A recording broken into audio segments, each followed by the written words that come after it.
திருமணமானவங்க ஆக போறவங்க sugar and வயதுகத்தால இல்லற வாழ்க்கையில நிம்மதி இழந்தவங்க குழந்தையின்மை இது எல்லாத்துக்குமே சேர்த்த ஒரே தீர்வுன்னு பாத்தீங்கன்னா மா நேச்சுரல்ஸ் பிரசன்ஸ் மிஸ்டர் பெர்ஃபெக்ட் மென் வெல்னஸ். உலகத்திலேயே முறையா 26 வகையான இயற்கை மூலிகைகளால நம்ம தமிழ்நாட்டில் உருவாக்கப்பட்ட ஒரு பவுடர் ஃபார்மட்லான ப்ராடக்ட் தான் இது. தமிழகம் உட்பட 13 நாடுகள்ல கேஷ் ஆன் டெலிவரி ஃபெசிலிட்டி இதுக்கு இருக்கு. 1 லட்சத்துக்கும் அதிகமான ஹாப்பி ஃபேமிலிஸ் அண்ட் ஆயிரக்கணக்கான தம்பதிகளுக்கு குழந்தை பாக்கியம் கிடைச்சிருக்கு. இந்த ப்ராடக்ட்டை வாங்கி பயன்படுத்தின வாடிக்கையாளர்களே பல பேரும் டிஸ்ட்ரிபியூட்டர்ஸா மாறி இருக்காங்க. இந்த அளவுக்கு சக்சஸ்ஃபுல் ப்ராடக்டான இதை பத்தி நீங்க இன்னும் தெரிஞ்சுக்கணும்னா டிஸ்கிரிப்ஷன் பாக்ஸ்ல கொடுக்கப்பட்டிருக்க நம்பர்ஸ்க்கு டயல் பண்ணுங்க.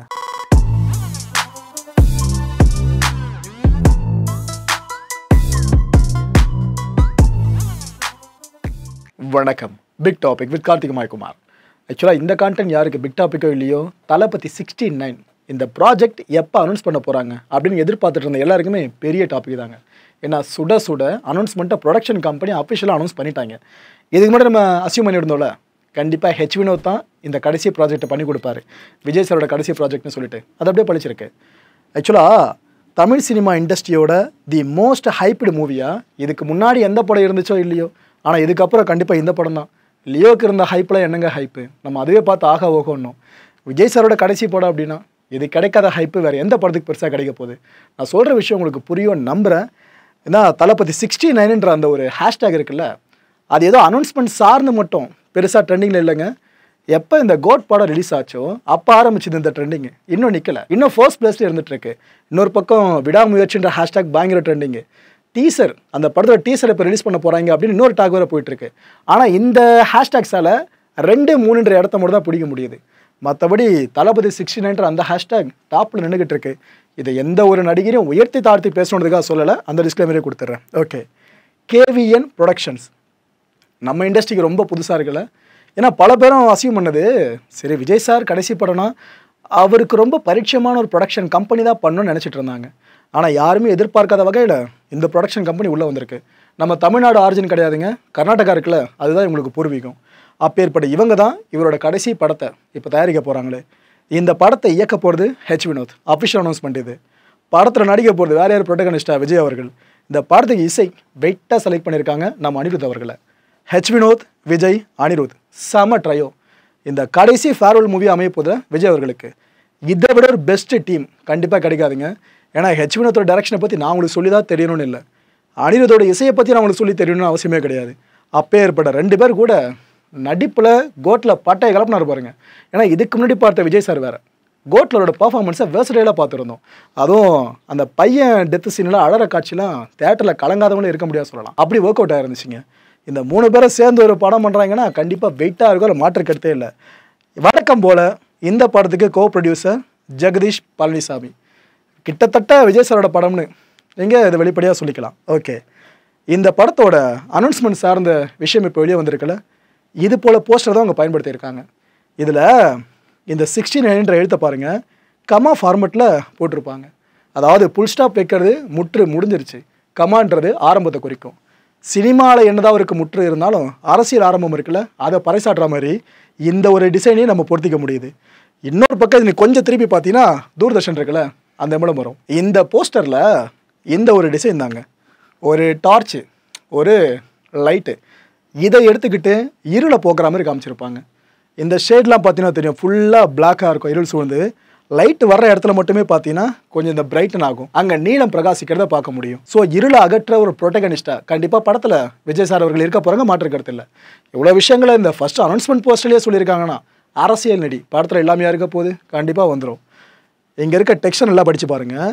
த torch bearer of democracy arriving soon, அதாவது ஜனநாயக தீபம் இருக்குல்ல, இதை ஏற்றுறவர் வராருன்னு அர்த்தம். வேறு யார், விஜய் அவர்கள் தான் சொல்கிறாங்க.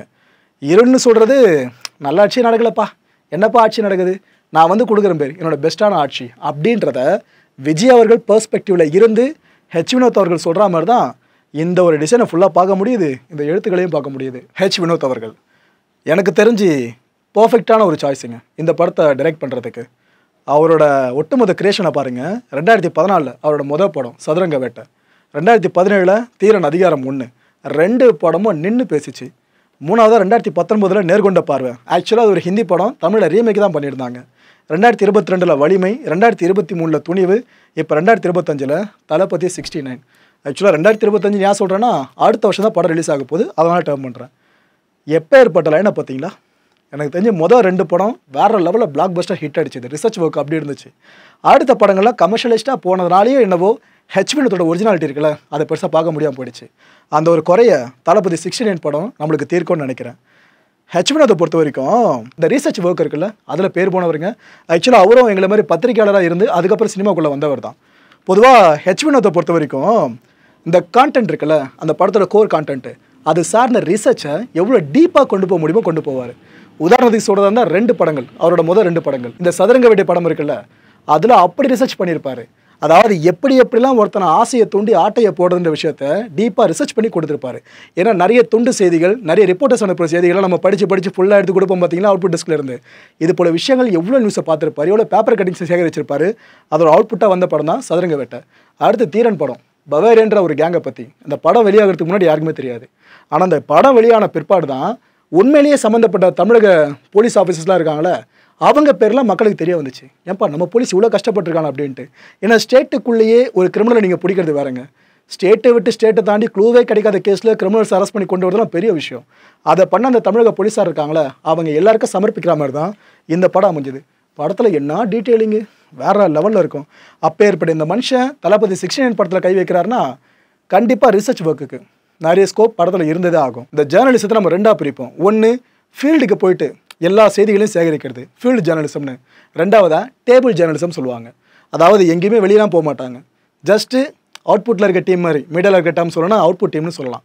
அதாவது ரிப்போர்ட்டர் செய்தியை சேகரித்து கொடுத்துருவாங்க, அதை டெஸ்கில் இருக்கவங்க ஓகே இந்த செய்தியை போடலாம், இப்படி போடலாம், இது வேண்டான்ற மாதிரி எல்லா விஷயமும் முடிவெடுப்பாங்க. இந்த டேபிள் ஜேர்னலிசம் இருக்குல்ல, இது மேலே பெருசாக நாட்டம் கொள்ளாதவர் தான் வினோத் அவர்கள். ஒரு விஷயம் நம்ம ரிசர்ச் பண்ணுறோமா, நாம் இறங்கி ரத்தமும் சதையுமா அந்த விஷயத்தை ஃபுல்லாக இன்புட்டை கலெக்ட் பண்ணுவோம். அதுக்கப்புறம் அதை நம்ம காட்சியாக கொடுப்போம். இந்த விஷயத்தை ஆரம்பத்துலேருந்து பண்ணிக்கிட்டு இருக்காருங்க.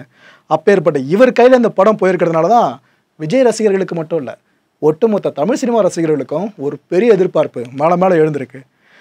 ஹெச் வினோத், அனிருத், இந்த 2 வெயிட்டான பிரிட்ஜஸ் இந்த பக்கம் இருக்குது. நடுவில் விஜய்ன்ற அந்த ஒருத்தரை தாங்கணும் அப்படின்னா எனக்கு தெரிஞ்சு டாஸ்க்கு கிட்டத்தட்ட முடிஞ்சிருச்சுங்க. ஏன்னா விஷுவலாக பார்த்தீங்கன்னா ஹெச் வினோத் நம்மளை கன்வின்ஸ் பண்ணிவிடுவார், மியூசிக்கலாக பார்த்தீங்கன்னா அனிருத்தும் கன்வின்ஸ் பண்ணிவிடுவார்.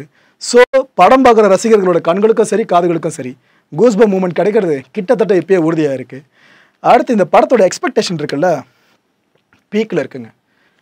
பர்ஃபெக்ட் ஃபேர்வெலை நம்ம விஜய் சார் கொடுத்தே ஆகணும் அப்படின்றதுல ரொம்ப ரொம்ப ரொம்ப தீர்க்கமாக இருக்காங்க. இந்த ரிலீஸ் தேதி பார்த்தீங்கன்னா பர்டிகுலர் டேட் அவங்க மென்ஷன் பண்ணலை. ஆனால் அடுத்த வருஷம் அக்டோபர் மாதம் படம் ரிலீஸ்ன்ற விஷயத்த இந்த படத்தோட அனௌன்ஸ்மெண்ட் வெளியிட்டிருக்காங்க, போஸ்டரு அதுலேயே சொல்லியிருக்காங்க. எவ்வளோ கான்ஃபிடென்ட் பார்த்தீங்களா? விஜய் சார் நடிக்கிற படம் கரெக்டாக அவங்க ரிலீஸ் மந்த் வரைக்கும் ஃபிக்ஸ் பண்ணி சொல்கிறாங்கன்னா பெரிய விஷயங்க. ஸோ அந்தளவுக்கு ப்ரீ பிளான்டாக ஒர்க் போயிட்டுருக்குன்னு இங்கே தெளிவாக தெரிஞ்சுக்க முடியுது. ரஜினிகாந்த் அவர்களோட ரசிகர்கள் இருக்காங்களே, சூப்பர் ஸ்டார் ரஜினிகாந்த் அவர்களோட ரசிகர்கள் இப்போ எக்ஸ் தளத்தில் அவங்களோட போஸ்ட்டும் மேலே டாப்பில் நின்றுட்டு இருக்கு.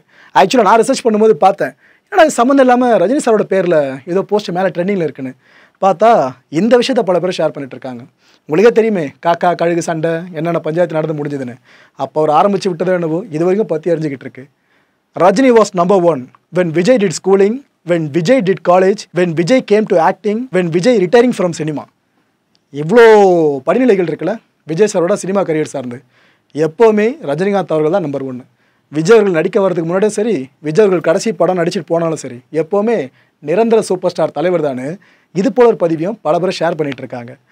அடுத்து இது போல் சில ஃபோட்டோஸுங்க, விஜய் சார் அஜித் சார் 2 பேரையும் கம்பைன் பண்ணி பல பேர் ஷேர் பண்ணுறாங்க.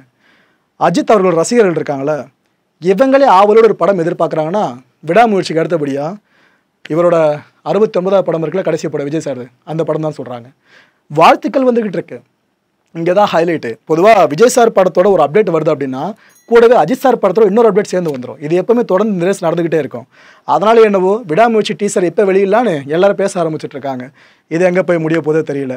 ஜஸ்ட் இந்த வார்த்தை போரா இருக்கிற வரைக்கும் ஓகேங்க. அது அநாகரிக வார்த்தை போரா பெருசாக போகிறது, அவன் குடும்பத்தில் இவன் திட்டுறது, இவன் குடும்பத்தில் அவனை திட்டுறது, இப்படி பெருசாக போயிட்டு ரோடு இருக்க சண்டை ஆரம்பிக்கிறாங்களே, அதுதான் அந்த 2 உச்ச நட்சத்திரங்களுக்கு கூட முகசுழிப்பை ஏற்படுத்தும். இது வரைக்கும் சில ஃபேன்ஸ் அந்த ஒரு கேவலமான வேலையை பார்த்துக்கிட்டு தான் இருக்காங்க. ஓகே, இந்த கேவிஎன் ப்ரொடக்ஷன்ஸ் இவங்களை பற்றி நிறைய விஷயங்களை பேசியே ஆகணும். ஏன்னா இந்த படம் நினைக்கிற மாதிரி வரணும் அப்படின்னா, விஜய் சார் நினைக்கிற மாதிரியே சரி, ஹெச் வினோத் அவர்கள் நினைக்கிற மாதிரியே சரி வரணும்னா இவங்க எந்த கேட்டும் போடாமல் இருக்கணும். அப்படி இவங்க எதனா கேட்டை போட்டு முடிச்சு விட்டாங்கன்னா அந்த கிரியேட்டரோட பவுண்டரி இருக்குல்ல, அது இன்னும் ஷார்டன் ஆக ஆரம்பிச்சிடும், அது எக்ஸ்பேண்ட் ஆகாது. ஸோ இவங்க ரொம்ப ரொம்ப ரொம்ப பெரிய பேக் போனுங்க படம் நினச்ச மாதிரி வர்றதுக்கு. அதுவும் விஜய் சார் இந்த கம்பெனியை சூஸ் பண்ண இன்னொரு காரணமும் இருக்கிறதா சொல்கிறாங்க. பட் அது உறுதிப்படுத்தப்படாத தகவல் தான். செவி வழி தகவல் உங்ககிட்ட இப்போ ரிவீல் பண்ணுறேன். 275 கோடி ரூபாய் சம்பளம் ப்ளஸ் ஜிஎஸ்டிங்க. அது கூட அப்படி பார்த்தோன்னா ஒரு 300 கோடி ரூபா வந்துடாது. ஸோ இந்தியாவில் அதிக சம்பளம் வாங்கிட்டு இருக்க நடிகர்கள் இருக்காங்களே, தலைவன் டாப்பு வந்துடுறாரு போல இருக்குது. இப்போ டாக் அப்படி தான் போயிட்டுருக்கு. இன்னும் கொஞ்சம் நாள் அஃபிஷியல் அனௌன்ஸ்மெண்ட் தான் அது சார்ந்து வருதான்னு பார்ப்போம். ஏன்னா மார்க்கெட்டோட பீக்கில் இருக்கும் போது சினிமாவில் சொல்கிறேன், அரசியல் பக்கம் வர்றது ரொம்ப ரொம்ப ரேரு. ஆனால் இந்த மனுஷன் அதை பண்ணுறாருன்னா தனி கட்ஸுங்க. இந்த கட்ஸ் எத்தனை பேருக்கு வரப்போகுது தெரியல. ஓகே, இப்போ கேவியன் பற்றி பேசுவோம்.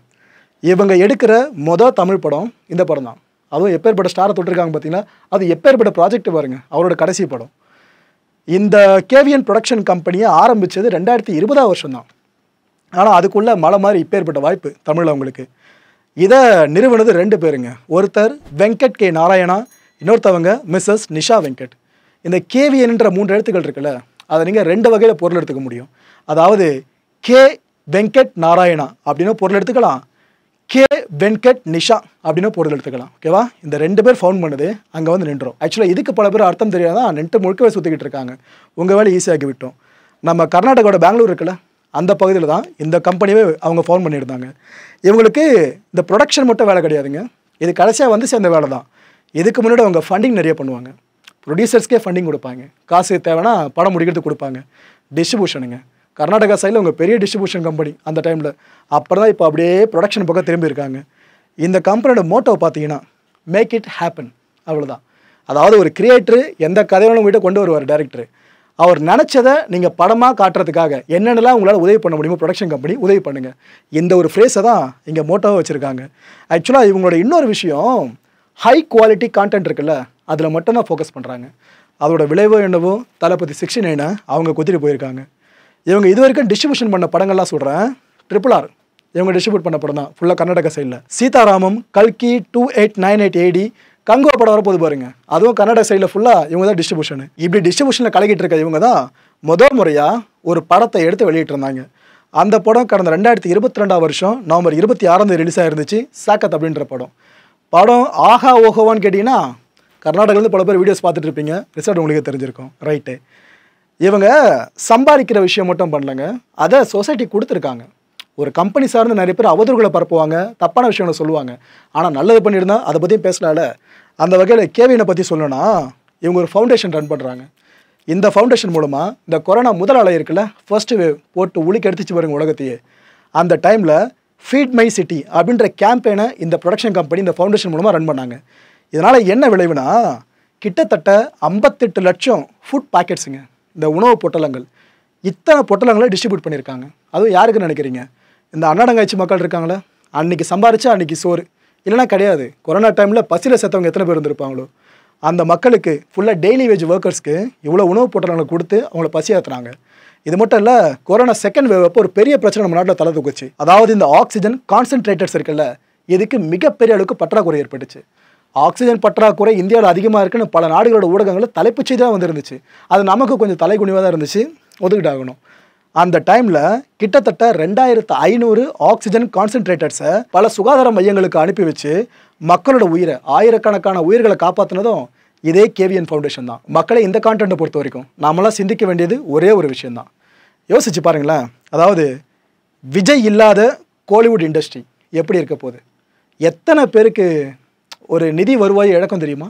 மிகப்படுத்தி சொல்கிறேன்னு நினைக்காதீங்க மக்களே. உதாரணத்துக்கு சொல்கிறதா இருந்தால், விஜய் சாரோட படங்கள்லாம் இருக்குல்ல, அந்த படங்களுக்கு வெல்டிங் ஒர்க் பண்ணுவார் பாருங்க, அவர் வரைக்கும் ஏர்னிங் இப்போ பாதிக்கப்படும். அவர் படம் நடிக்கிறது நிறுத்தினார்னா. இந்த ஒரே ஒரு நபரை மையப்படுத்தி டைரக்டருக்கு சம்பளம், ப்ரொடியூசருக்கு ப்ராஃபிட்டு, ரசிகர்களுக்கு செம ஃபன்னு, என்ஜாய்மெண்ட், மூமெண்ட்டு, தியேட்டருக்கு டிக்கெட் காசு, அங்கே விற்கிற பாப்கார்ன் லொட்டு லொஸுக்கு அதை சேல் பண்ணுற வெண்டார்ஸு அவங்களுக்கு பணம், பப்ளிக் டிரான்ஸ்போர்ட்டை பயன்படுத்துகிறாங்கன்னா கவர்மெண்ட் டிக்கெட் காசு, தனியாக அவங்க ஒரு வண்டியை பயன்படுத்துகிறாங்கன்னா பெட்ரோல் டீசல் போடுறது, இப்படி ஒரு பர்சனை மையப்படுத்தி இவ்வளோ தூரம் ஒரு எக்கோ சிஸ்டமே கிரியேட் ஆகிருக்கும். இவரை பற்றி மட்டும் சொல்லலை மக்களே, உச்ச நட்சத்திரங்கள் எல்லாரோட படங்களுக்கே இந்தளவுக்கு ஸ்கோப் ஏறுதுன்னா சுற்றி அவ்வளோ பிஸ்னஸ் அந்த ஒரு பர்சனை சுற்றி நடந்துகிட்டு இருக்குன்னு அர்த்தம். ஸோ இவர் இல்லாத வெற்றிடம் இருக்குல்ல கோலிவுட் சினிமா இண்டஸ்ட்ரியில், ரொம்ப ரொம்ப பெரிய வெற்றிடுங்க. அதை நிரப்புறது வாய்ப்பே இல்லை. ஏன்னா ரேஸில் 2 பேரும் பவர்ஃபுல்லாக இருந்தால் தான் ரேஸ் பார்க்க சுவாரஸ்யமாக இருக்கும். இவர் இல்லாத இடத்துல அஜித் சார் படங்கள் மட்டும் வெளியாகுது அப்படின்னா என்ன சொல்ல வரும் புரிஞ்சிருக்கோம் நம்புறேன். இதெல்லாம் தாண்டி இன்னொரு விஷயம், இவ்வளோ வருஷம் அவரோட படங்களை FDFS சார்ந்து நம்ம தேட்டரில் போய் பார்ப்போம் பார்த்தீங்களா, அப்போ ஒரு வைப் ஒன்று கிடைக்கும். அதாவது அறிவிக்கப்படாத எந்த மார்க்கமும் சாராத ஒரு திருவிழா காட்சிகளை தேட்டருக்குள்ளே நம்ம பார்ப்போம். ஆனால் இந்த 69 படத்துக்காக நம்ம அடிச்சு பிடிச்சி டிக்கெட் எடுத்து படமே பார்த்து முடிச்சு வெளியே வந்தாலும் தேட்டரை கிராஸ் பண்ணும்போது வெளியே வரப்போ ஒரு ஃபீல் எல்லாருக்குமே இருக்கும். இதுதான் கடைசியில் ஒன் லாஸ்ட் டைம் அப்படின்ற விஷயம் எல்லார் மனசுல ஆழமாக பதியும். திரும்பி விஜய் சாரோட பேனரை பார்ப்போம் பார்த்தீங்களா, இதுக்கப்புறம் இந்த மனுஷனோட பேனரை நம்ம தேட்டரில் பார்க்க போகிறதில்லன்ற எண்ணத்தில் பார்ப்போம் பார்த்தீங்களா. விஜய் சாரோட ஃபேன்ஸுக்கு தெரியும் அது எப்பேற்பட்ட வழின்னு சொல்லிட்டு. ஏன்னா இப்போ வரைக்கும் சோஷியல் மீடியா முழுக்கவே பல பேர் இந்த 69 மூவி சார்ந்து ஹாப்பியான மூமெண்ட்டை பகிர்றதை விட இது போல் நான் சொன்ன பாருங்க, இதுக்கப்புறம் அந்த படம் பார்த்து முடிச்ச பிற்பாடு தளபதியை பார்க்க மாட்டோமே இப்படின்ற மூமெண்ட் தான் அதிகமாக ஷேர் பண்ணிட்டு இருக்காங்க. பெரிய வழி தான், இதுவும் கடந்து போகும். பார்ப்போம், நாளைய தீர்ப்பு 2026 தெரிஞ்சிடும் என்ன நடக்க போகுதுன்னு. அடுத்த நிகழ்ச்சி சந்திக்கலாம். நன்றி, வணக்கம். வணக்கம் மாயம் ஸ்டுடியோஸ் நண்பர்களே. மாயம் ட்ரெண்ட்ஸ் அப்படின்ற ஒரு புதிய ஃபேஸ்புக் பேஜை ஓப்பன் பண்ணியிருக்கோம். நீங்கள் யூடியூப்பில் பார்த்துட்டு இருக்கீங்களா நம்மளோட கான்டென்ட்ஸ்லாம், இதெல்லாம் விட ஒரு படி மேலே ரொம்ப கிறிஸ்பாகவும் ரொம்ப சூப்பராகவும் நிறைய கான்டென்ட்ஸ் உங்களுக்கு இந்த பேஜில் காத்துட்ருக்கேங்க. ஸோ உடனடியாக ஃபேஸ்புக் பிளாட்ஃபார்ம் போங்க, மாயம் ட்ரெண்ட்ஸ்னு டைப் பண்ணி சர்ச் பண்ணி நம்ம பேஜை ஃபாலோ பண்ணுங்கள். அப்படியே நம்ம சேனலையும் நீங்கள் சப்ஸ்கிரைப் பண்ணிட்டீங்க அப்படின்னா இன்னும் நிறைய புது புது கான்டென்ட்ஸை உங்களுக்காக ப்ரொடியூஸ் பண்ணி கொடுத்துக்கிட்டே இருப்பாங்க. நீங்கள் பண்ணுற ஒவ்வொரு சப்ஸ்கிரிப்ஷனும் எங்களுக்கு பெரிய மோட்டிவேஷனாக அமையும்.